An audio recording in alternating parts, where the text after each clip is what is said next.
Saudara, hari ini kita akan memikirkan sebuah tema, yaitu tetap berharap kepada Tuhan. Saya ingat beberapa tahun yang lalu di kota Dallas, Texas, ada terjadi kasus penembakan terhadap polisi, khususnya polisi yang berkulit putih. Dilakukan oleh beberapa anak muda. Dan saat itu ada 5 orang polisi yang mati dan 7 terluka dalam kasus insiden penembakan itu. 3 pelakunya ditangkap dan 1 orang mati terbunuh. Salah satu pelakunya bernama Micah Johnson, usianya hanya 25 tahun. Dia berkata bahwa dia ingin membalas dendam kepada polisi, khususnya yang berkulit putih. Sebab seringkali polisi berkulit putih membunuh orang yang berkulit hitam dalam kasus-kasus sebelumnya. Saudaraku, ini adalah contoh dari seorang yang merasa hidup ini sudah jalan buntu. Dia merasa bahwa tidak ada jalan lain kecuali harus membalas dendam dan membunuh polisi itu. Dia katakan, sudah tidak ada harapan bagi kami untuk menjadi lebih baik. Nyawa harus diganti dengan nyawa. Sebab itu mereka nekat melakukan penembakan terhadap polisi yang berkulit putih. Sungguh-sungguh sangat sedih dan sangat-sangat disayangkan sekali. Mungkin hari ini saudara tidak sampai melakukan apa yang dilakukan oleh Micah Johnson dan kawan-kawannya. Namun pernahkah saudara mengalami jalan buntu dalam hidup saudara? Saudara mengalami situasi dan kondisi yang putus harapan, kecewa sampai putus asa, dan saudara merasa kondisi saudara sudah tidak ada harapan untuk menjadi lebih baik. Dan saudara merasa, ya sudahlah, memang sudah tidak ada harapan. Izinkan saya tanya, pernahkah saudara berkata, aku tidak pernah akan bisa ... Mungkin saudara pernah berkata, aku tidak pernah akan bisa lulus sekolah. Aku tidak pernah akan bisa mendapatkan jodoh dan menikah. Aku tidak pernah bisa akan sembuh dari sakitku yang sudah lama ini. Aku tidak pernah akan bisa mendapatkan pekerjaan yang baik. Aku tidak pernah akan bisa melunasi hutang-hutangku yang banyak. Aku tidak pernah akan bisa sukses dalam bisnis. Aku tidak pernah akan bisa melihat keluargaku lagi di Indonesia. Aku tidak pernah akan bisa liburan dengan keluargaku bersama-sama. Dan lain-lain, dan lain-lain, dan lain-lain. Saudara berkata, aku tidak pernah bisa akan ... Ini adalah sebuah contoh dari orang yang putus harapan. Orang yang mengalami jalan buntu. Dia merasa sudah tidak mungkin dan tidak pernah akan bisa ada perubahan yang lebih baik. Dalam kondisi dan situasi seperti ini, ketika merasa jalan buntu, putus harapan, apa yang saudara lakukan? Saya harap saudara tidak mengambil keputusan untuk melakukan hal-hal yang negatif, hal-hal yang membahayakan diri sendiri, membahayakan orang lain, atau hal-hal yang melanggar kebenaran firman Tuhan dan melanggar hukum. Jangan, saudara. Lalu saudara bertanya, kalau begitu apa yang harus saya lakukan? Apa yang harus kita lakukan ketika ada di dalam situasi dan kondisi jalan buntu itu? Mari kita membaca firman Tuhan dalam Roma pasal 4 ayat 18-25. Kita akan belajar bersama-sama apa kata firman Tuhan. Roma pasal 4 ayat 18-25, demikian firman Tuhan. Sebab sekalipun tidak ada dasar untuk berharap, namun Abraham berharap juga dan percaya bahwa ia akan menjadi bapa banyak bangsa, menurut yang telah difirmankan. Demikianlah banyaknya nanti keturunanmu. Ayat 19. Imannya tidak menjadi lemah, walaupun ia mengetahui bahwa tubuhnya sudah sangat lemah. Karena usianya telah kira-kira 100 tahun. Dan bahwa rahim Sarah telah tertutup. Tetapi terhadap janji Allah, ia tidak bimbang karena ketidakpercayaan. malah ia diperkuat dalam imannya dan ia memuliakan Allah. 21. Dengan penuh keyakinan bahwa Allah berkuasa untuk melaksanakan apa yang telah ia janjikan. Karena itu, hal ini diperhitungkan kepadanya sebagai kebenaran. 23.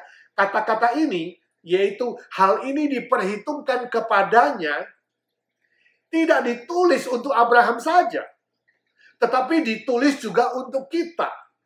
Sebab kepada kita pun Allah memperhitungkannya, karena kita percaya kepada Dia yang telah membangkitkan Yesus, Tuhan kita, dari antara orang mati, yaitu Yesus yang telah diserahkan karena pelanggaran kita dan dibangkitkan karena pembenaran kita. Saudaraku, Rasul Paulus menulis surat Roma ini kepada jemaat di Roma yang saat itu mengalami penderitaan dan kesusahan yang sangat-sangat berat dalam kuasa Kaisar Nero yang sangat sadis dan kejam. Jemaat Tuhan merasa tidak berdaya, mereka merasa tidak ada harapan, ibarat menghadapi jalan buntu. Nah, dalam situasi dan kondisi yang demikianlah Rasul Paulus menulis firman Tuhan ini. Dan Rasul Paulus memakai contoh tokoh Abraham, bapak orang Yahudi yang sangat disegani. Bapak orang beriman dari segala bangsa. Tokoh yang patut diteladani, khususnya dalam kondisi tanpa harapan dan jalan buntu sama sekali. Ayat 18-19 dengan jelas firman Tuhan berkata, bagi Abraham tidak ada dasar untuk berharap sama sekali. Tidak ada dasar untuk beriman bahwa dia akan jadi bapak orang-orang beriman dari segala bangsa. Kenapa demikian? Sebab Abraham sudah berusia kira-kira 100 tahun. Secara fisik dia sudah sangat lemah. Tidak mungkin dia bisa menjadi seorang ayah. Sedangkan istrinya Sarah yang mandul, rahimnya pun sudah tertutup. Artinya apa? Secara logika, secara pikiran yang sehat, secara pikiran yang waras, Abraham dan Sarah tidak mungkin bisa punya keturunan.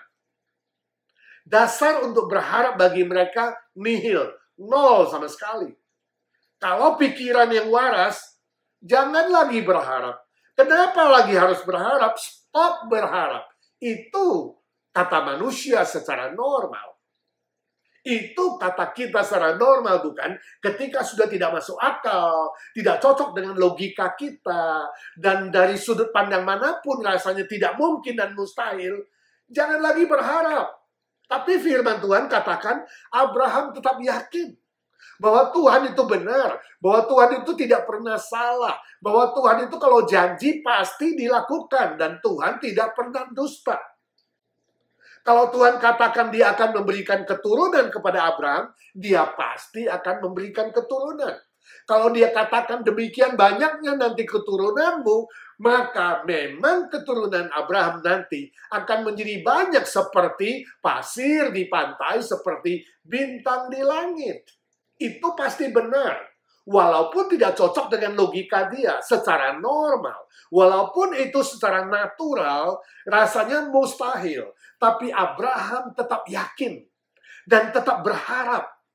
Sebab dia tahu bahwa Tuhan yang dia percayai adalah Tuhan yang Maha Kuasa. Yang melampaui pikirannya, yang melampaui logika, yang melampaui hal-hal natural. Allah yang supranatural, yang melampaui hal-hal yang normal, Allah yang supranormal, yang melampaui apapun yang bisa disebutkan manusia di muka bumi ini. Nah, iman Abraham yang sedemikianlah menjadi sebuah dasar. Dia berharap kepada Tuhan. Saudara, akhirnya kita tahu bahwa iman dan harapan dari Abraham menjadi kenyataan.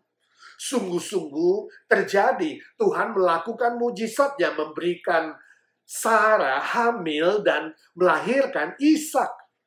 Perbuatan Tuhan sungguh-sungguh melampaui pikirannya, melampaui perasaannya, melampaui pengalaman dan melampaui hikmat manusia yang normal, yang natural. Nah, dari bacaan kita hari ini yang dikutip oleh Rasul Paulus untuk meneguhkan jemaat di Roma, kita akan belajar ada 3 kebenaran yang juga akan menjadi pelajaran bagi kita. Meneguhkan kita di masa kini ketika kita menghadapi jalan buntu, putus harapan, apa yang harus kita lakukan? Yang pertama, jalan buntu adalah sebuah ujian iman. Ayat 20. Saudaraku, Abraham melihat bahwa apa yang dialaminya, yang disebut jalan buntu, putus harapan, baginya adalah sebuah ujian iman. Firman Tuhan katakan, iman Abraham semakin kuat. Dan dia semakin memuliakan Tuhan. Itu buktinya. Dia tidak sungut-sungut, dia tidak marah, dia tidak kecewa. Dengan kata lain, Abraham lulus ujian iman. Di dalam putus harapan, di dalam jalan buntu, dia masih bisa memuliakan Tuhan. Dia masih tetap percaya. Itu sebabnya akhirnya Abraham dan Sarah mengalami kuasa Tuhan yang maha ajaib. Saudara, kadangkala Tuhan bisa izinkan hadirnya jalan buntu atau putus harapan atau jalan yang rasanya tidak masuk akal dalam perjalanan hidup kita. Dan kemudian iblis memakai itu menjadi sebuah cara, sebuah alat untuk menjatuhkan iman kita. Tapi ingat saudara, bagi Tuhan itu adalah sebuah cara untuk menguji iman kita.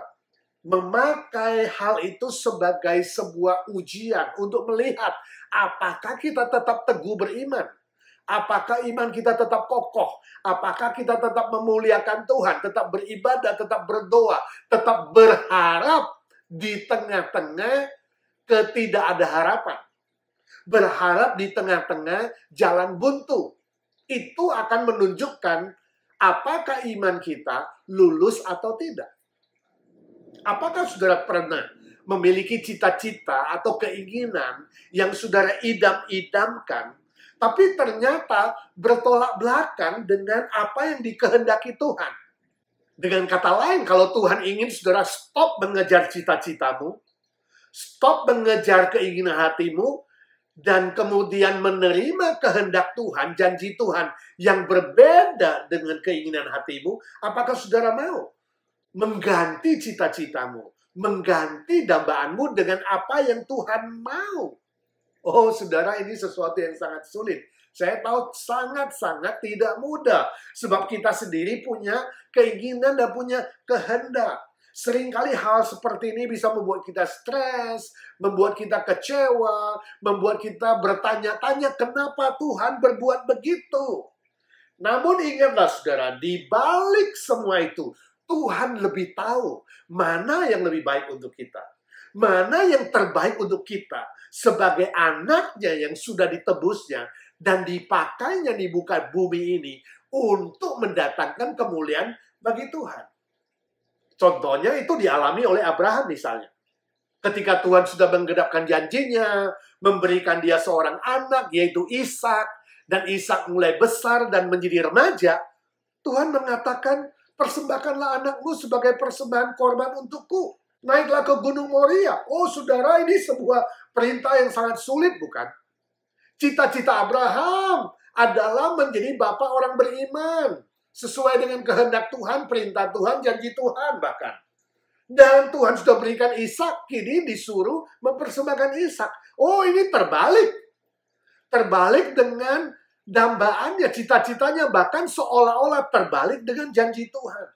Dan sekali lagi, Abraham tetap beriman yang kokoh dan tetap berharap. Dan dia lulus.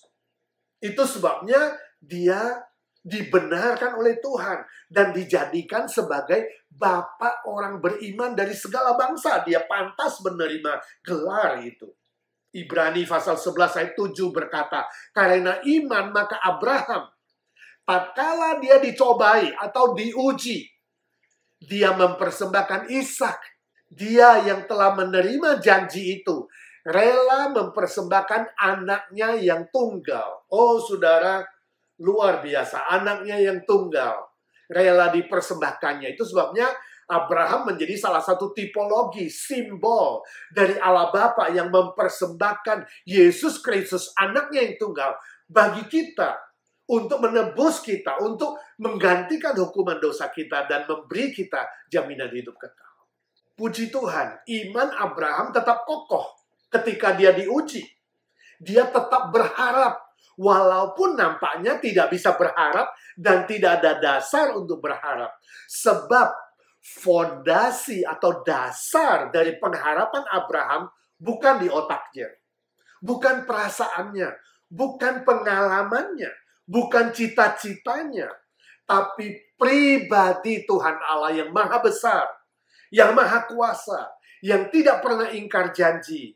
Dan Abraham yakin Tuhan pasti akan melakukan firman-Nya. Izinkan saya tanya, maukah saudara tetap berharap kepada Tuhan? Walaupun kadangkala tidak masuk akal. Tidak cocok dengan pengalaman saudara. Tidak cocok dengan cita-cita saudara. Ingat, fondasi saudara berharap bukan pikiran saudara, bukan logika saudara, bukan cita-cita saudara, bukan pengalaman saudara, bukan keinginan saudara, tetapi pribadi Tuhan. Pribadi Allah yang maha kuasa yang sudah kita kenal dalam Tuhan Yesus. Yang tidak berubah dari dulu, sekarang, dan selama-lamanya. Yang kasih setianya kekal untuk selama-lamanya. Amin. Yang kedua, jalan buntu adalah waktunya untuk memandang dari sudut Tuhan. Ayat 21-22.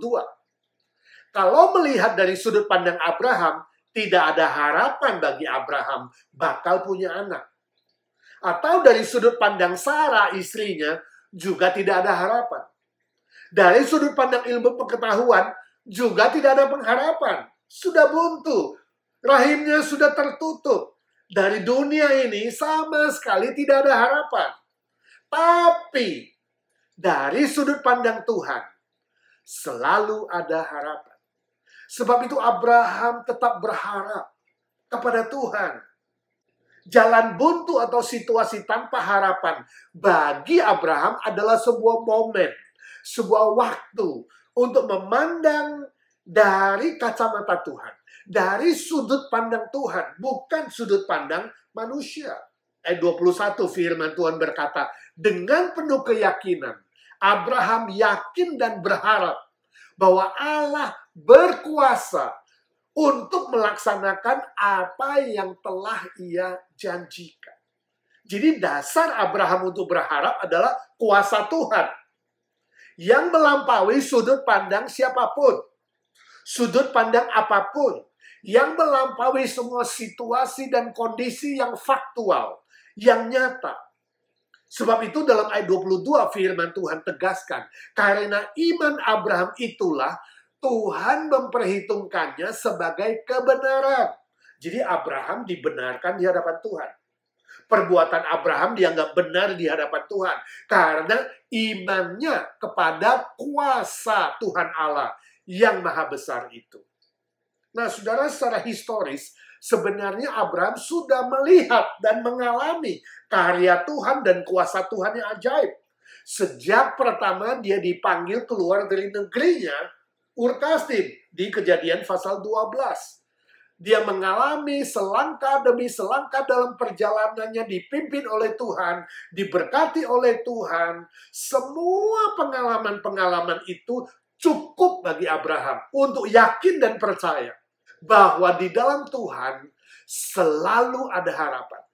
Dan fondasi dari harapan Abraham itu menjadi kenyataan. Dia punya anak, sampai kemudian Ishak menjadi remaja. Bahkan ketika Tuhan meminta Abraham untuk mempersembahkan Ishak, dia tidak ragu-ragu.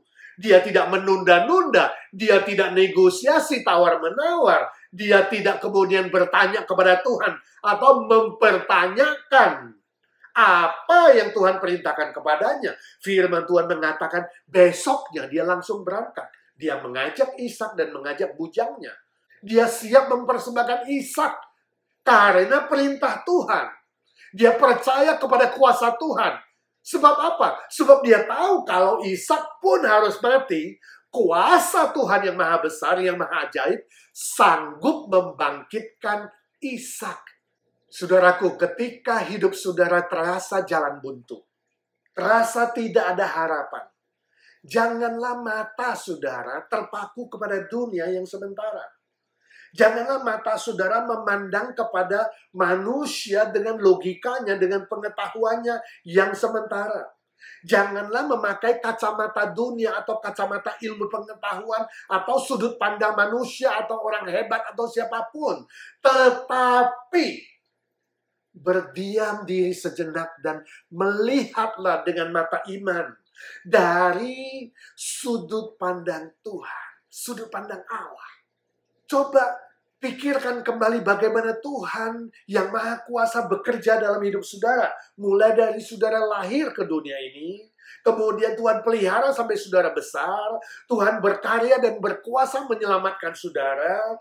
Lewat Tuhan Yesus yang mati dan bangkit bagi saudara. Kemudian memberkati hidup saudara selangkah demi selangkah walaupun ada banyak lika-liku, ups and down, naik turun, suka duka, dan berbagai macam hal yang saudara alami.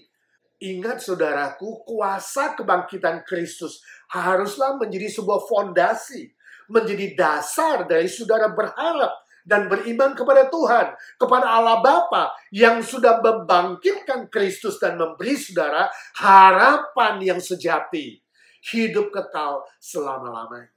Yang ketiga, jalan buntu adalah saatnya mengingat kebangkitan Kristus. Itu ayat 23 sampai 25. Mungkin saudara berkata, Pak, itu kan Abraham, Pak. Dia kan bapak orang beriman. Saya ini apalah? Saya ini siapalah? Saya kan bukan Abraham. Saya tidak ada apa-apanya, Pak. Saya hanya anggota jemaat biasa. Gak ada apa-apanya dibandingkan dengan Abraham. Itu bedanya sejauh langit ke bumi. Oh, saudaraku, sikap dan perkataan yang sedemikian adalah keliru. Tidak tepat. Allah tidak membedakan Abraham dengan saudara sebagai anggota jemaat biasa. Mari kita lihat ayat 23 sampai 25. Firman Tuhan sangat tegas berkata, kata-kata ini, yaitu hal ini diperhitungkan kepadanya, yaitu kepada Abraham. Tidak ditulis hanya untuk Abraham saja.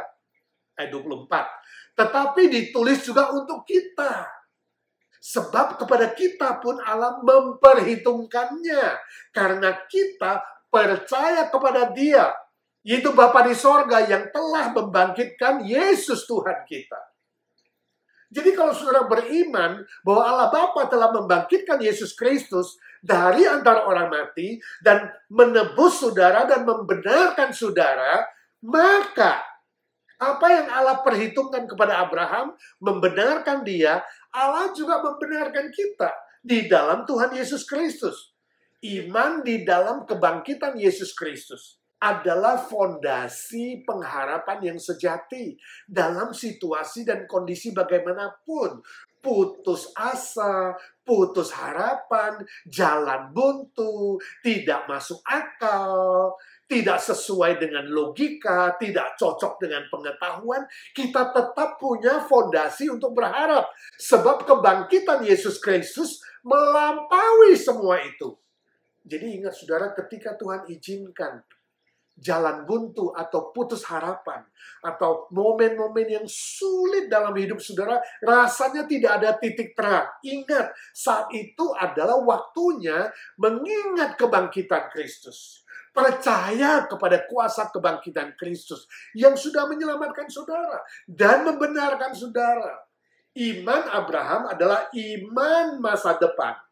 Nah, iman kita adalah iman yang masa lalu. Secara historis kita sudah tahu bahwa Yesus sudah inkarnasi ke dunia ini, mati bagi kita, bangkit bagi kita. Kalau begitu, iman Abraham atau iman kita seharusnya lebih kuat. Iman siapa yang seharusnya lebih kuat? Harusnya kita, bukan? Sebab Abraham tidak melihat apa-apa. Dia belum melihat Yesus Kristus. Dia tidak ada bukti historis. Tapi dia beriman dan berharap. Kita sudah punya bukti historis lebih dari 2000 tahun. Sudah seharusnya lah iman kita lebih kokoh dari Abraham, bukan? Lebih kuat dari Abraham, bukan? Sebab kita punya file, punya catatan yang lebih panjang. Mulai dari Abraham, Isa, Yakub, Musa, seluruh perjanjian lama, perjanjian baru. Kemudian 2000 tahun sejarah gereja. Tuhan menggenapkan janjinya. Tuhan memelihara gerejanya. Tuhan selalu melakukan apa yang dijanjikannya dan difirmankannya. Kuasa kebangkitan Kristus sungguh-sungguh melampaui pikiran kita dan melampaui apapun. Itu seharusnya menjadi fondasi dan dasar kita berharap dan tetap berharap kepada Tuhan. Amin. Saudara, mungkin hari ini saudara ada di dalam situasi jalan buntu. Janganlah saudara putus asa, jangan kecewa, jangan putus harapan, tapi tetap berharap. Sebab kuasa kebangkitan Kristus akan memampukan saudara tetap beriman, tetap berharap, tetap menantikan kuasa karyanya yang ajaib. Dan tepat pada waktu Tuhan, saudara akan menyaksikan kemuliaan Tuhan dan berkat Tuhan. Amin. Atau saat ini mungkin saudara tidak dalam situasi jalan buntu. Tidak dalam situasi tanpa harapan atau putus harapan. Tapi biarlah janji firman Tuhan dan kuasa kebangkitan Kristus dapat menolong saudara untuk mempersiapkan diri sebaik-baiknya apabila Tuhan mengizinkan hadirnya jalan buntu. Usul saya, bacalah firman Tuhan setiap hari. Pilihlah beberapa ayat janji firman Tuhan yang bisa saudara pegang setiap saat. Saudara hafalkan itu dan jadikan itu darah dagingmu. Maka itu akan memperkuat imanmu dan harapmu kepada Tuhan. Misalnya, saudara bisa menghafal Filipi 1 ayat 6, Filipi 4 ayat 13, Roma 8:28, 1 Korintus 10 ayat 13, Yeremia 29 ayat 11, 1 Korintus pasal 15 ayat ke-57 dan 58. Tetaplah berharap kepada Tuhan. Amin. Mari kita berdoa. Bapa di sorga, kami bersyukur untuk firman-Mu. Kami berdoa untuk saudara-saudara kami yang saat ini sedang menghadapi saat-saat yang sulit. Saat jalan buntu, saat masa depan gelap, rasanya tidak ada titik cerah. Ya Tuhan, tolonglah mereka satu persatu untuk melihat dari sudut pandang Tuhan. Melihat kepada pribadi-Mu yang maha hadir, maha kuasa, maha benar. Engkau tidak pernah dusta, tidak pernah bohong. Dan melihat kuasa-Mu dan mengalami kuasa-Mu yang maha ajaib, khususnya kebangkitan Yesus Kristus yang telah terbukti lebih dari 2000 tahun secara historis. Biarlah semua itu menjadi dasar bagi saudara-saudara kami untuk bisa beriman dan berharap dan tetap berharap kepada Tuhan. Bagi kami yang lain yang belum mengalami jalan buntu, siapkanlah iman kami. Kuatkan dan teguhkanlah iman kami. Apapun yang terjadi ya Tuhan, kami tetap bisa berharap kepada Tuhan. Sebab fondasi iman dan harapan kami sungguh-sungguh kuat di dalam Tuhan Yesus yang sudah mati bagi kami dan bangkit bagi kami. Tolong kami bukan hanya menjadi pendengar-pendengar firman, tapi kami menjadi pelaku-pelaku firman Tuhan. Kami berdoa, bersyukur dan memohon berkat, memohon mujizat di dalam satu nama, Tuhan Yesus Kristus, yang sudah mati bagi kami, bangkit bagi kami. Tuhan segala Tuhan, Allah segala Allah, Raja segala Raja, Gembala kami yang baik, Penolong kami yang setia, yang hidup selama-lamanya. Amin. Amin.